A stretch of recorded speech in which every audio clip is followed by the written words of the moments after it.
La première session parlementaire ordinaire initiée par les membres du Congrès de la Transition et du Conseil supérieur de la Transition débutera demain, comme ce qui a été prévu dans les dispositions fixées par la Constitution de la 4e République. L'ordre du jour sera connu à l'issue de la réunion qui se tiendra dans l'après-midi. En tout cas, selon le questeur Anselme Bernard Ravelzat, issu du CST, que sûrement cette session sera axée sur la question des élections qui devraient se tenir d'ici la fin de l'année. Notant que cette première session du Parlement s'ouvrira demain et durera 2 mois, les débats et l'ordre du jour n'auront rien à voir avec la feuille de route, a souligné ce responsable, mais dépendra du projet de loi émis par le groupe parlementaire ou encore de celui du gouvernement durant cette réunion. Outre la réunion, plus d'un attend que les débats et les discussions soient axés sur l'amnistie ou encore la grâce.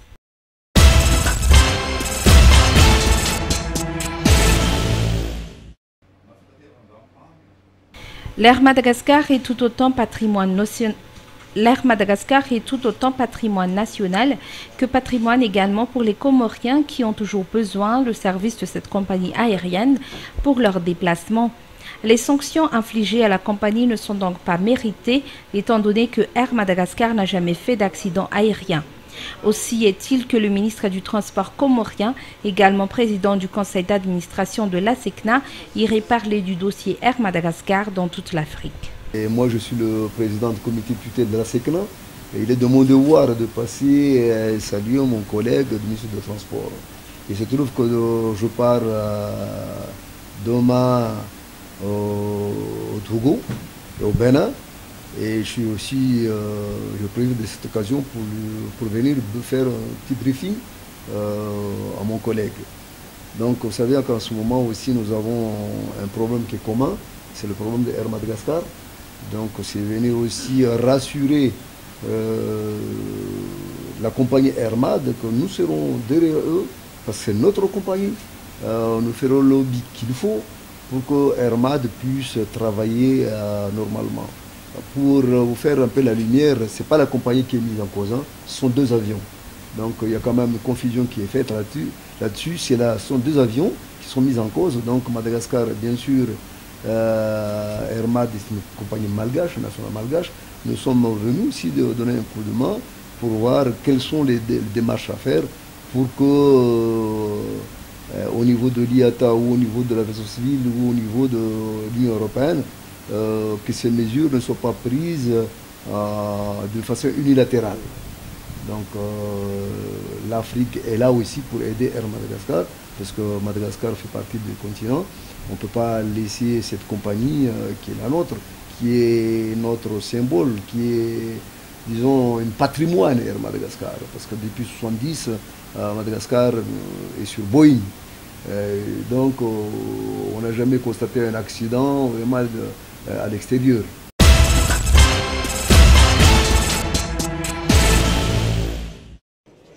Le 14 mai, au centre de conférence internationale d'IVAT, où une grande conférence concernant la lutte contre le cancer se tiendra avec la participation d'une trentaine de conférenciers, dont 13 nationaux et 25 internationaux.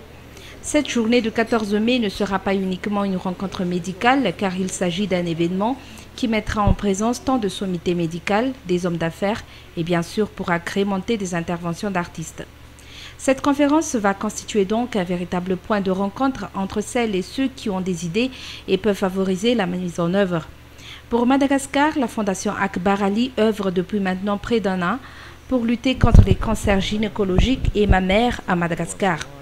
Ce vaste projet intitulé For Women bénéficie depuis son démarrage du soutien inconditionnel de l'Organisation mondiale de la santé, du ministère de la Santé malgache et l'Orange Madagascar.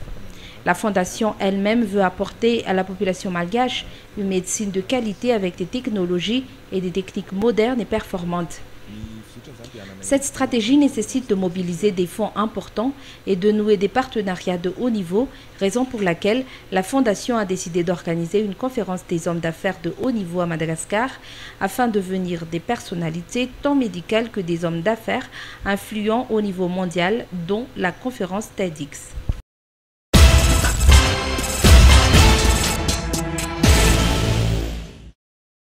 L'année universitaire compte à peu près 25 semaines, ce qui signifie que si la prochaine année universitaire ne débute pas dans les plus brefs délais, le bouleversement de toute l'année universitaire jusqu'à l'année blanche serait à craindre. Face à cette situation, le ministre Rabé Sazafera Antoine a tenu à rassurer les étudiants ainsi que les parents.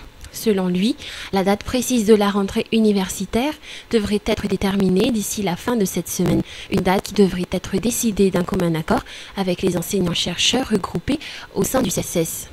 La rentrée universitaire ne peut se décider que par toutes les parties concernées. J'entends par parties concernées, pas les étudiants dans un premier temps. Les étudiants viendront en dernier ressort, mais d'abord par les enseignants eux-mêmes qui lèvent le blocus. Ensuite, par les présidents des universités. Les présidents des universités sont les mieux placés pour savoir exactement comment rouvrir les enseignements après près de 6 mois à 7 mois de rupture. Et enfin, par le ministère responsable, qui est le seul organisme à même de pourvoir, selon les textes en vigueur, aux attentes des subventions. Normalement, toutes les parties contractantes doivent tomber d'accord cette semaine pour annoncer probablement la fête cette semaine, dans le courant de la semaine prochaine, une date. Mais j'attends de rencontrer le président national du CCS, qui a un rendez-vous avec moi demain dans la matinée, d'autant plus que la décision concernant la rentrée ne peut se prendre, comme j'ai dit tout à l'heure, qu'avec toutes les parties concernées. Pour les étudiants attendent. On ne peut pas être non inscrit et revendiquer une rentrée. On peut pas, je ne sais pas comment qualifier cette attitude. En tout cas, ce n'est pas une grève. Une grève signifie que je suis déjà dans l'entreprise et j'arrête, je manifeste. Mais ils ne sont pas encore dans la boîte. Ils revendiquent leur point de vue, ce qui est tout à fait normal. On est à l'université, c'est là où les idées s'affrontent, mais on ne peut pas qualifier ça de grève des étudiants. Sur les revendications des enseignants-chercheurs, le ministre Rabé Sazafera Antoine a expliqué que le décaissement des sommes pour les heures complémentaires a déjà été fait. De même pour le transfert des compléments d'indemnité de recherche du ministère des Finances vers le ministère de l'Enseignement supérieur et de la Recherche scientifique. Je suis particulièrement heureux d'annoncer à tous les enseignants-chercheurs, quelle que soit leur université d'appartenance, que les heures complémentaires 2010 sont déjà mises à la disposition de chaque université, à l'exception de l'université d'Antananarive, pour des raisons purement techniques. En fait, il s'agissait pour chaque enseignant de déclarer ces heures complémentaires, et certains ont déclaré le montant net, alors qu'il fallait déclarer le montant brut pour des raisons de retenue fiscale. C'est tout à fait un exercice élémentaire pour l'administration. Mais à part ce point spécifique pour Antananarive, les 5 autres universités ont déjà obtenu la totalité du taux de décaissement des heures complémentaires 2010. Pour les compléments des indemnités de recherche, je peux également l'annoncer, et je suis particulièrement heureux de le dire pour tous mes collègues, que ces indemnités vont être mises à la disposition de leurs universités respectives dans le courant de cette semaine.